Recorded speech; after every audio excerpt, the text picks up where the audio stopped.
At the end of 1965, Terry Nation decided to stop writing the Daleks into Doctor Who and try to pitch them in America after the Sex of the Doctor Who and the Daleks adaptation of 1963 through 64 as the Daleks, that starred Peter Cushing and was a relative hit. He even wrote a pilot for a show about the Daleks, the pilot being called The Destroyers, and it was to feature the character Sarah Kingdom from the Daleks Master Plan. It was adapted by Big Finish as part of their Lost Stories range, and released in the Second Doctor box set, so look that up if you're interested in what could have been. Sadly, he didn't renew the rights for Doctor Who to use the Daleks, so in 1967 the contract to use them was going to expire, and they couldn't get the renewal. So they let them go out with a bang, in the 7-part epic, The Evil of the Daleks. So let's see if it deserves its epic title. The Evil of the Daleks was written by David Whittaker, directed by Derek Martinus, produced by Ennis Lloyd, and originally broadcast on Saturdays from the 20th of May through the 1st of July, 1967. Episodes 1 and 3 through 7 are currently missing from the BBC archive. Let's begin with episode 1, where we open at Gatwick Airport, where the TARDIS is being carried off on the lorry, and the Doctor and Jamie give chase. They give up and duck into a hangar to ask who took the police box. The man inside says it's gone, and we see someone's listening in. He gives a note signed by a J. Smith and suggests that they talk to the Commandant, and gives the name of the company that took it off, Leatherman. They go and are still being watched. Jamie suggests following him, but the Doctor says they shouldn't. The man watching them, Kennedy, tells Base that the Doctor is following Bob Hall, the man inside. The Doctor then hires a car. In an antique shop, Mr. Perry asks the owner, Waterfield, if he wants the police box brought in. He adores over a clock that he thinks might be genuine, and says that the police box has arrived and calls it odd. They usually deal with Victorian timepieces, not 1950s police boxes. Waterfield says he should be less curious because he's paid highly to go back to the shop. He asks what to do with the box and is told nothing except wait. The Doctor and Jamie find Bob's car. While inside, Kennedy puts down a matchbox and is paid. Bob's been given extra to kidnap the Doctor, who's outside. Outside, the Doctor and Jamie find Bob on the floor, muttering about some Ken person, and they find money, and the Doctor wonders why knock out Bob if he's working for them. He finds Kennedy cigarettes as a train passes, allowing Bob to escape. They read on the matchbox that's in the cigarette box that says it says from the coffee bar, the Tricolor, and the matches have been pulled out by someone who's left-handed, called Ken or Ken something. Sadly, it's too little, but Jamie encouraged the Doctor to go to this bar. Kennedy has been waiting for them. He goes back to Waterfield to report that he battered Bob, making him dazed. Bob's escaped up north, and Waterfield asks if everything is in order and takes out a picture of the Doctor and Jamie. Kennedy is told to ask Perry to come in and see him. When Kennedy leaves, he listens in on the door. Inside, Waterfield goes into a hidden, futuristic-looking room and takes out an antique and leaves. Kennedy has Perry go talk to Waterfield. Waterfield tells him that he has a delicate task for him, that the antique for a Dr. Galloway is to be given to him at the was to be given to him at the Tricolor, and asks Perry to have him come and pick it up at 10 p.m. that night because Waterfield's a little busy today. He also says that he has an assistant named Jamie McCrimmon. When Perry leaves, Kennedy listens in again. Waterfield goes into the room where he messes with equipment, causing glowing lights. At the Tricolor, the Doctor and Jamie sit at the bar. Jamie says that they're just probably thieves, but the Doctor says that they weren't because Leatherman isn't a company that exists in England, and they should be careful. Waterfield asks the equipment for the truth, but gets no answer and walks away disoriented. Kennedy hears some noise, while at the Tricolor, Jamie asks the girls if anyone knows who Ken, and they didn't. Perry approaches him asking if they're the Doctor and Jamie. He invites them to the shop about 10 that night to pick up the antique. The guide to so and see this Edward Waterfield. Perry is congratulated and told goodnight by Waterfield as he leaves. Waterfield says has Kennedy stay behind. He sneaks into Waterfield's office and starts looking through the drawers. He opens an area behind the bookcase and goes inside. The animal clicks some switches which makes the equipment activate, and he goes over to a safe and tries the combination. A Dalek materializes and asks, "Who are you? Answer." The Daleks this episode are voiced by Peter Hawkins and Roy Skelton. This leads into episode 2, where the Dalek disappears after killing Kennedy. In the shop, the Doctor and Jamie sneak in early to catch them off guard. Jamie knocks into things, and the Doctor sees a candlestick, and Jamie notices that everything, although this is supposed to be an antique shop, is brand new. The Doctor says that all these things are genuine, including a book that was written yesterday. Jamie thinks that Waterfield might actually have a time machine, so they decide to go find him. Waterfield, in the meantime, finds Kennedy's body and questions the Dalek about why he killed another man. He says that the death was of no consequence. There's only one form of life that matters, Dalek life. Waterfield says that he can't go on with this as the Dalek disappears. The Doctor and Jamie hide as someone comes in. They scare Perry and they question each other. Perry explains that his name is Keith and that Ken is actually Kennedy, and they decide to answer each other's questions. Perry says the police box is in the back and offers to show them when the locked door opens, and they go back into hiding. To go back there to see what happened, see what's back there. They find Kennedy's dead body, and Perry goes to get the police when the phone cuts out. Jamie wants to get to the TARDIS, but the Doctor finds his picture and sends Jamie to measure the hallway.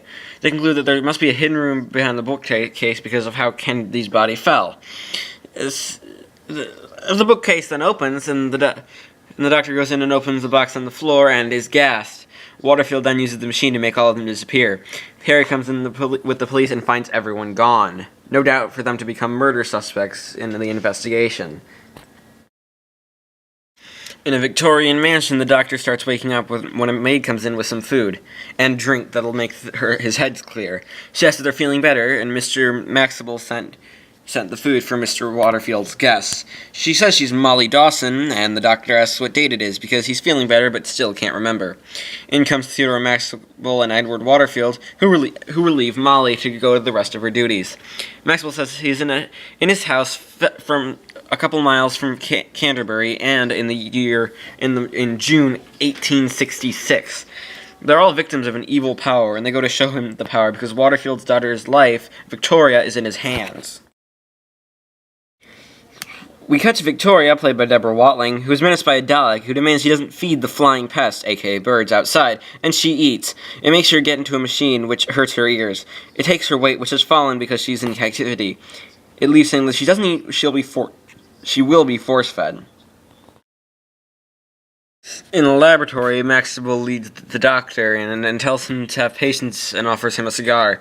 Maxwell says that they're controlled by brilliant minds. He explains that he and Waterfield were studying the possibility of time travel using mirrors and static, projecting himself a distance into the future by repelling the image in the mirror. It's all very complicated and sounds kind of funny considering Maxwell is really the mad scientist type. So it makes a lot of sense. And in their final test, they were invaded, and Maxwell says that they will win with the Doctor. In bursts the Dalek, and it asks if he understands, and it says that that the Daleks have triumphed. They will destroy the TARDIS if the Doctor doesn't comply with testing another human. Jamie is the one to be tested secretly because he's a time traveler, yet that's relatively new to the whole time travel business because of, well, if you've ever seen canon, he doesn't have a lot of adventures in between the Highlanders and the Faceless Ones. Only a couple of extra companion chronicles and about 4 televised adventures. But anyway, the Doctor demands to know what the test is, and Maxwell is to find a factor in humans and transfer it into Daleks. You may recognize this plot from it because it was ripped off by Russell T Davies in Daleks in Manhattan. Jamie starts waking up and is given a drink that cleared the Doctor's mind by Molly. Another woman, Ruth Maxwell, Maxwell's daughter, has her fetch some tea, and of course, Ruth Maxwell is clueless on what's going on with her father, like any other good daughter in Victorian times. Jamie asks who's in the portrait, who's Mrs. Waterfield, who's Victoria's look-alike. So of course Jamie falls in love. He looks in some drawers and someone hides in the curtains. Jamie finds out that it is 1866 and is hit over the head and left when Molly enters and is chloroformed. So, of course, for some reason, Jamie gets kidnapped, so I don't know. Outside, the Doctor gets back outside the room that they're in and finds that Jamie's still asleep. But then he opens the blanket because it was over his head for some reason and finds Molly underneath, as the Dalek orders to begin the test. Waterfield says that the Doctor must know something, and the Doctor says that if they don't find Jamie, they will all be killed. Two Daleks then say that there will be no delay, and that's it. Yeah, that's the cliffhanger. Kind of weird, isn't it? I mean, why wouldn't they cut it at the scene when with the Doctor, Waterfield, and Maxwell finding Molly and Jamie kidnapped? I mean, it actually has some tension. I mean, okay, Daleks being evil, yeah, but still, it doesn't work nearly as well. This leads into episode 3, where Maxwell tries to wake up Molly while the Doctor has found a piece of straw on the floor, suggesting that Jamie's been taken to a barn, which he wakes up in the kidnapper's boss denies ever sending Toby and throws him some death money. The man then staggers and asks where Victoria Waterfield is in a different type tone. He then goes back to his original tone, saying that she's in Paris, and introduces himself as Arthur Terrell, and when the Doctor appears, he goes away. A Dalek is moving Victoria from her room and she's told not to be afraid because she's just being moved, she's not killed yet. Two Daleks parade her down the hall. Waterfield is mad at the Doctor, but he is assured that Jamie will comply, and they go to find Maxtable. Maxtable is working in the lab with a Dalek and tells us that everything is prepared, and thinks he'll be pleased with the man he brought. He has him called in his servant Kemmel. Hold on, what is the name? Yeah, it's Kemmel. Kemmel's told to stand facing the cabinet where the Dalek is hiding, and told to bend an iron bar, which he does, and is complimented for. He helps Maxwell set up stools and a wooden plank, and is told to break it in one blow, which he does again. Maxwell tells him that he's not to let Jamie enter a place that that he is to guard by showing him a picture of him. He takes him to the entrance to the south wing, where he's not to let Jamie go to the end of the hallway behind it, if he ends up getting past a door trap. A Dalek says he doesn't trust the Doctor, and says he is to obey. The Doctor recaps the Dalek's plan to capture the human factor from Jamie because he's unique. They brought in 3 inactive Daleks from Skaro, and the Doctor agrees and is told to begin the test. Jamie's test is he must attempt to rescue Victoria Waterfield. Ruth brings Arthur Terrell in to meet Jamie, and they get into an argument. Ruth asks them not to, as Arthur has another one of his mood swings and runs out with Ruth. Molly enters to bring their bags to the rooms, but Jamie says, they'll be coming later. She says that the house was haunted, and Terrell is Ruth's fiancé, and a soldier, and then the Doctor enters. She leaves, and the Doctor tries to explain the Crimean War, while Jamie is mad at him because he overheard what he says, and doesn't believe the Daleks are actually here, that they're just here to screw with Jamie's mind. Waterfield enters as Jamie blows up at him and goes to be by himself for a bit. But the Doctor has already used reverse psychology to get him to rescue Victoria, and they go into the laboratory to record his progress. In the barn, Toby argues with Terrell for not paying him and blackmails him with stories about how insane he is. He hits Terrell over the head and steals some cash and keys to search the house with. Night has fallen, and Molly gives Jamie blueprints of the house to get into the south wing and agrees to take him to the doors. The Doctor says that Jamie Rexon will be put into the Daleks after the Doctor puts them into feelings, and that every step will be covered as the experiment starts and goes on. Jamie is taken to the doors while in the lab as Toby sneaks in to steal. He goes to examine the packing case. A Dalek shouts at him and he screams. Jamie has Molly go to a room, and he finds a candle and tries lighting it. He looks on a fireplace that opens up a panel. He gets closer, and the spikes fall. He tries to make out his surroundings as he sees a light in the distance. On the corner, Kemmel waits for him. He calls out to Kemmel, seeing if someone's actually there, as Kemmel advances towards him, ready to kill. This leads into episode 4, where Kemmel tries grabbing Jamie and crushes his fist. They get into a fight that ends with Jamie escaping down the hall into a small room where he searches for a weapon. Kemmel bursts in and falls out of the window. Jamie tries to save him with the rope, and once he's saved, they push on. A Dalek drops a handkerchief on the floor, which Jamie finds. An axe swings down when he tries to picking up. Kemmel helps him up, and they leave.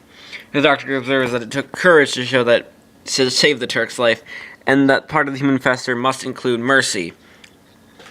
Waterfield and Maxwell are informed of the death of Toby and are told to hide the dead body, and Maxwell has Waterfield wrap the body in cloth, which he isn't happy about, and says that his only purpose here is to see Victoria, and then he'll confess everything to the police that they've done.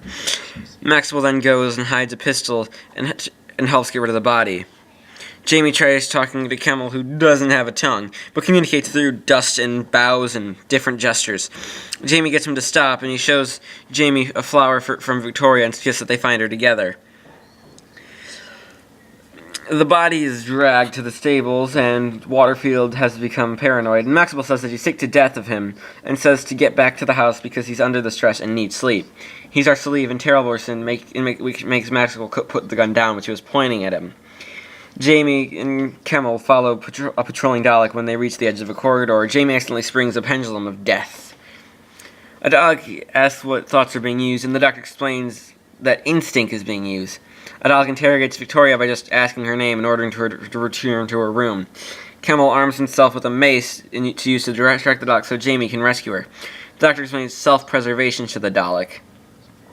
Terrell drags Molly into a room because she claims she heard Victoria's voice from behind the fireplace, so he freaks out, and Ruth enters her to her rescue and saying that she was just doing extra work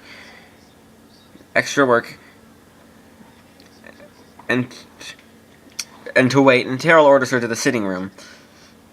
Ruth asks Arthur what could be wrong and says just that he should just come away with her. Maxwell meets with a Dalek, demanding that he gets what he wants because he can ruin everything, so they make him obey, and he says that he must have the secret, and says that he will learn the most important secret, and leaves. Ruth enters and demands to know he was speaking to and what happened to Arthur and Victoria. He shows her some lead and says he's going to learn the greatest secret, how to transmute metal into gold for power. A Dalek questions Victoria again, and Jamie and Kemmel hear her. They unfurl the rope, and Kemmel throws it past the Dalek, making it fall over. They throw it to Victoria's balcony, and Jamie climbs up. The rail becomes disabled while Kemmel is following, but he makes it. He knocks on the door as behind them a Dalek emerges down the steps. So they turn around when the door opens, and outside, on the other side is another Dalek. This leads into the episode 5, where the Dalek falls down from the balcony. Jamie and Kemmel get into Victoria's room and they barricade themselves in, and Jamie gives her the handkerchief. The doctor has some wine, and Terrell refuses to join him and asks him to leave, asking him to go and help Maxwell and Waterfield. He reasons why he never seen Terrell eat or drink, and is told that he shouldn't meddle until it turns out that Terrell's somehow magnetic, and the doctor suggests that he's made out of electricity. But he's called away, and Terrell tries drinking wine, but voices start to chant, "Obey! Obey!" Jamie has told Victoria his story, and she can't remember why she allowed herself to be prisoner, except waking up in a room with a Dalek after she fell asleep while reading. Jamie says that someone must have drugged her without knowing. Maxwell hypnotizes Molly using a jewel, and she falls asleep. He tells her that she's only been dreaming about the mysteries of the house, and she'll get back to her room and forget them all, and then get back to her work the next morning. Maxwell explains to Terrell that this is how everything happened. Waterfield bursts in and asking for help because he can't concentrate anymore. He's told to go off, and Terrell is told to get Victoria. Waterfield and the doctor look over the results, and they're going to implant the human factor into the 3 Daleks, which the doctor hopes will drive them insane, thinking that there's more than this that meets the eye. A Dalek comes in and says to complete the experiment, and it goes away. Waterfield says they shouldn't, but the doctor says that they went past the point of no return when they started, that there are no backward glances. He tries to attack the doctor, but the doctor calms him down and says that they must set free Jamie and Victoria. Meanwhile, the fluid comes through the barricade door with Jamie and Victoria, and Jamie and Kemmel try to stop it while Terrell takes Victoria through the other entrance, back of the fireplace. The two in pursuit in a chase, but they have to split up. Jamie finds Terrell, and they have a sword fight, ending with Jamie demanding to know where Victoria is, and they keep fighting. Molly and Ruth find them, and Molly goes to get the doctor while Ruth tries stopping it. When the doctor bursts in, Terrell collapses, and he has Ruth take him away from here and removes the Dalek controls over him. He staggers off to get Ruth and run away. Kemmel gets into Maxwell's lab and finds Victoria, but a Dalek finds him and forces him to pick up Victoria and move her into a cabinet. The doctor and Jamie have put the human factor into the Daleks, and they get into an argument which Jamie is justified in most of his argument about that the doctor has been manipulating him and has no right to do so. The doctor says that he's on the human side, and the 3 new Daleks come out and look around in awe. Maxwell sees what happened. They let them take the doctor for a ride, playing a game which Maxwell finds amusing. This leads into episode 6, where the doctor exclaims that they're playing trains and it's adorable, and they start spinning and making jokes, and it's again adorable. The doctor says that they're now just children as Maxwell leaves. He introduces them to Jamie, a friend, and he draws Alpha, Beta, and Omega on them, which are their new names. The They sing it, and then Jamie and the Doctor are friends. They say they must go because they have been ordered to return to Skaro. So they go. Jamie realizes Victoria is missing, and then they go to find her. Maxwell assures Waterfield that Victoria is safe, and Waterfield tells him that Ruth and Terrell are gone, and Maxwell is going for a trip. Waterfield goes to see if she's in a garden, and Maxwell tries picking up a box rooted to the floor. A Dalek comes in and asks what he's doing while Waterfield watches. It makes him repeat the orders of getting the Doctor and Jamie to Skaro and demands no delays, and it leaves. He tries picking up the box again and goes to find the Doctor and runs into Waterfield, who questions him about what he's doing and forces out that he's going to get the secret of the transmutation of metal into gold. They fight, and Dalek bursts in explaining that the box is a bomb. He has 2 minutes to find the Doctor. Waterfield tries getting up when the Daleks go through to return to Skaro with the prisoners already in transit. The Doctor comes in and finds the bomb, and has he and Jamie go to the alcove to follow the Daleks, and as they leave, the bomb blows up the house. Meanwhile, on Skaro, Kemmel and Victoria are in a cell together. Kemmel tries making Victoria comfortable, who asks if anyone else he is here when a Dalek enters with Maxwell. Maxwell explains that they're on Skaro, a different planet. He's a prisoner, too, and the Dalek makes him follow. Victoria and Kemmel share a moment, like 2 old friends meeting up for the first time in years. Jamie, the Doctor, and Waterfield are overlooking the city, and they decide to go down. The Doctor shows them the passage using the Daleks, which they go through. Maxwell tells them that there's no time to get the Doctor to the Supreme Dalek. He demands to know the secrets and is about to be killed, but he's taken away. A Dalek in this room check on Victoria and Kemmel and go away to find the others as an emergency warning of humans in the city rings. Daleks are called to find the human. The Doctor emerges on the cliff and above a Dalek, and he, Jamie, and Waterfield edge around the edge. The Supreme asks one of the Daleks about the mark and is taken away. Maxwell explains that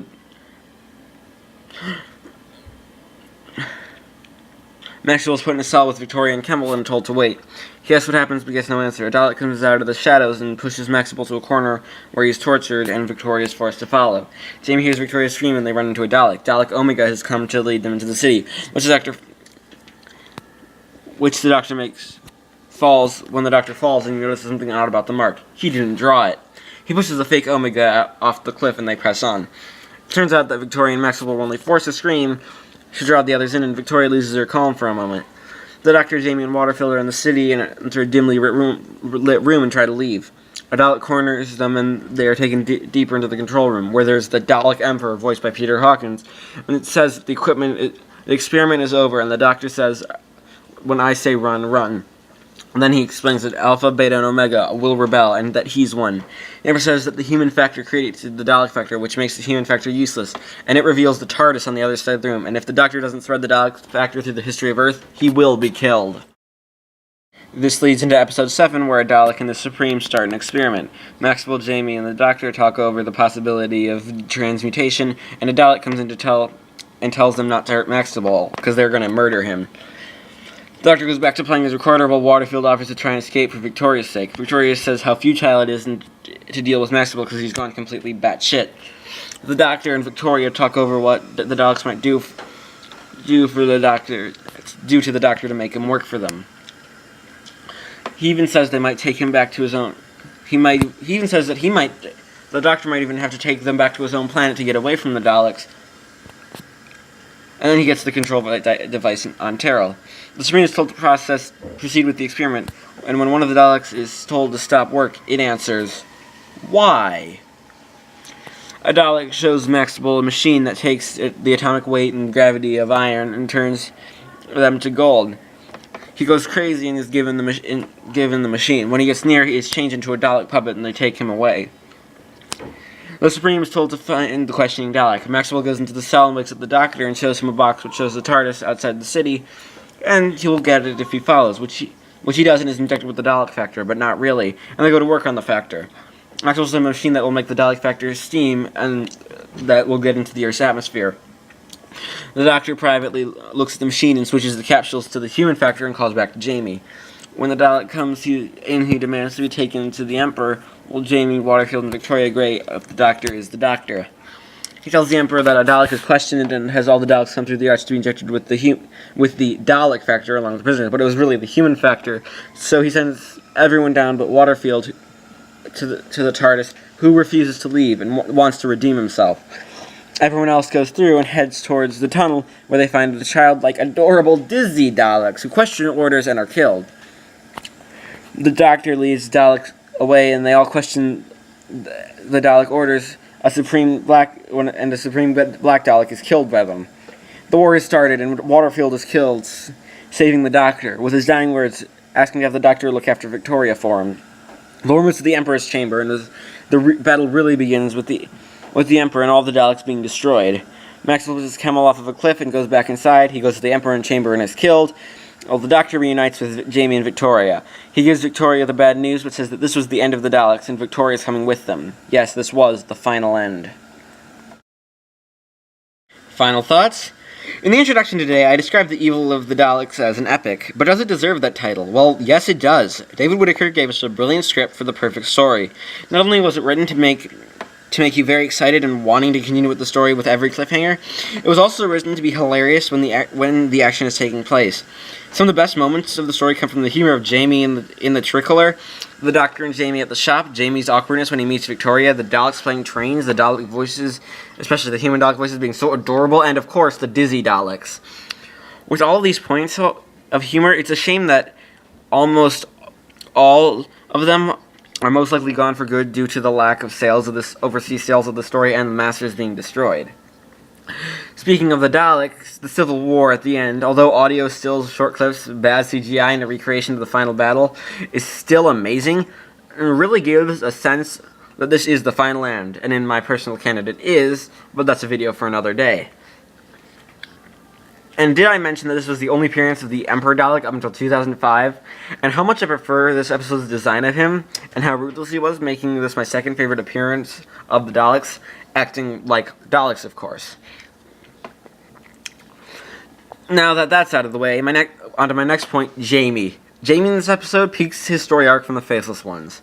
In this story, Jamie was able to be brought into the forefront and allowed to question the madness of the Doctor and his world for the first time since the Underwater Menace, when he really had to go along with it because he was rushed in at the last minute. The story was able to completely rectify this by having Jamie be manipulated by the Doctor, and even go to question his methods and demand to be taken home. Their fighting in episodes 4 and 5 really allows a bond to develop, which allows lots of fans, myself included, to fall in love with Jamie's character for really the first time, and allows him to mature in a way so he can help Victoria in the arc's resolution in the Tomb of the Cybermen, when he helps her deal with being thrust into the Doctor's world after the death of her father. And speaking of Victoria, how was she? I would have to say, although this wasn't the best use of Victoria, Deborah Watling gave a great first impressions, having to play the damsel in distress and afterwards come across as not trusting as she was before before her kidnapping, and because she was drugged by people she thought she could trust, and her being their family and friends of her family. Also, I love how she brushes off Jamie, who's obviously trying to flirt with her in episodes 5 and 6. Or was it 4? Her father, Edward Waterfield, was also portrayed brilliantly as a man who's just realized he's gone in too deep and knows that he has to go deeper or the ones he loves will be killed. He's not a bad man, but a good man forced to do bad things. I think it also helps that we are shown that his wife had died recently, so he's already vulnerable from that experience. His sacrifice in the end is very meaningful and touching and allows Victoria to grow in later stories. His partner Maxwell, on the other hand, is completely different. He's a stereotypical mad scientist with the huge ego that thinks he can control everything, and he's also a joy to watch, especially because his motivations for helping of the Dalek are for alchemic secrets which don't actually exist. Which, while writing this review, I was trying so hard not to make a Full Metal Alchemist joke, mostly because I couldn't find one that would work. I have no complaints about the story, although some might complain about with the servant Kemmel being racially insensitive, which it really isn't, because although he's pretty much a slave, this takes place in 1866, a year after the end of slavery in America, and he's called a servant, not slave. Then you realize he can't speak, but that's because he's stupid. He doesn't speak English for whatever reason, most likely because his tongue was cut out, but it's hard to tell in a reconstruction, and it's actually very, very smart. as shown in his scenes with Victoria. So all in all, I give Doctor Who, The Evil of the Daleks, a 100% for being a perfect story with the perfect script, characters, plot, and all around everything. This is an essential story, so go out and buy the CD with linking narration from Fraser Hines, released in 2004, and the Lost in Times box set, released in 2004 in Regions 1 and 2, and 2009 in Region 4 to get the entire experience, and with the extant Orphan episode. Also, look up the loose cannon reconstruction, because there's some pretty funny re-film of certain scenes with like actors dressed up like the characters, but with their heads just off camera. I mean, 2 episodes that I really would love to see returned to the archives are definitely 6 and 7 for the Daleks, and just all around being really funny and really, really good. Thanks for watching, and I'll see you next time when we get into a story that unified Doctor Who, The Web of Fear.